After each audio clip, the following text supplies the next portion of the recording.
আমরা কিভাবে voice change করতে পারি সহজে ওটাই দেখাবো। আপনারা চাইলে কিন্তু মেয়ে ভয়েস থেকে ছেলে ভয়েসে আনতে পারবেন, আবার ছেলে ভয়েস থেকে মেয়ে ভয়েসে আনতে পারবেন।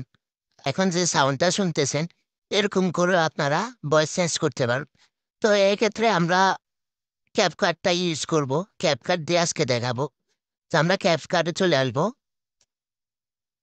আসার পর নিউ প্রজেক্টে ক্লিক করব আমরা। আচ্ছা, যদি অ্যাড আসে তাহলে একটা স্কিপ করে দিবেন। হ্যাঁ, তারপর এখানে নিউ প্রজেক্টে ক্লিক করবেন। করার পর আপনারা যেকোনো একটা ব্যাকগ্রাউন্ড নিয়ে নেবেন, জাস্ট আমরা ভয়েসটা রেকর্ড করার জন্য। তো এখান থেকে আমরা কি করব, অ্যাড অডিওতে ক্লিক করব। ক্লিক করে এখানে দেখতে পাচ্ছেন রেকর্ড নামের একটা অপশন আছে। রেকর্ডে ক্লিক করব। ক্লিক করার পর এখানে আমরা রেকর্ডটা করে নিব। ধরেন যতটুকু প্রয়োজন অতটুকু আমরা রেকর্ডটা করে। হ্যাঁ, আমার রেকর্ডটা করা হয়ে গেছে। এখান থেকে অডিও ইফেক্ট নামে যে অপশনটা দেখতে পাচ্ছেন ওই অপশনে ক্লিক করবেন। ভয়েস ক্যারেক্টার নামে একটা অপশন আছে। ভয়েস ক্যারেক্টারে ক্লিক করবেন। করার পর এখন এখানে জেসি নামের একটা অপশন দেখতে পাচ্ছেন, এখানে ক্লিক করবেন। এখন প্লে করে দেখায়। হ্যালো, আসসালামু আলাইকুম এভরিওয়ান। এখন যে ভিডিওতে ভয়েসটা শোনাচ্ছে ওই ভয়েসটা কিভাবে করব, ওই ভয়েসটা করার জন্য আবার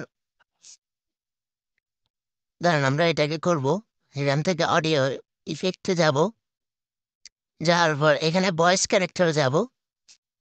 যাওয়ার পর একটু নিচে দিয়ে স্ক্রল করে আমরা ট্রেক স্টার নামে একটা অপশন আছে, ট্রিক স্টার, এটাতে ক্লিক করব। একটু সময় নেবে, অপেক্ষা করুন। দেখ, এখানে আমি প্লে করে শোনাই আপনাদেরকে। ক্যাপকাট দিয়ে ভয়েস চেঞ্জ করবেন। এই ভিডিওতে সম্পূর্ণ দেখানো হবে। দেখতে পাচ্ছেন কিন্তু হুবহু আমি এখন যে ভয়েসে ভিডিও করছিলাম এই ভয়েসটা চেঞ্জ হয়ে গেল। তা আপনারা চাইলে কিন্তু এখান থেকে এরকম করে অনেক এখানে অনেক অডিও ইফেক্ট আছে। অডিও ইফেক্ট থেকে আপনাদের যে ভয়েসটা পছন্দ হবে ওইটা সিলেক্ট করবেন। আমি ভিডিওতে মূলত যেটা ইউজ করি ওটা আপনাদেরকে দেখাইলাম। সেটা হচ্ছে আবার দেখাই আপনাদেরকে। এর ট্রিকসটা যেটা আছে আমি এটা ভিডিওতে ইউজ করি। আর যদি আপনারা মেয়ে কন্টে ইউজ করেন তাহলে জেসি এটা ইউজ করবেন, এটা পারফেক্টলি আছে।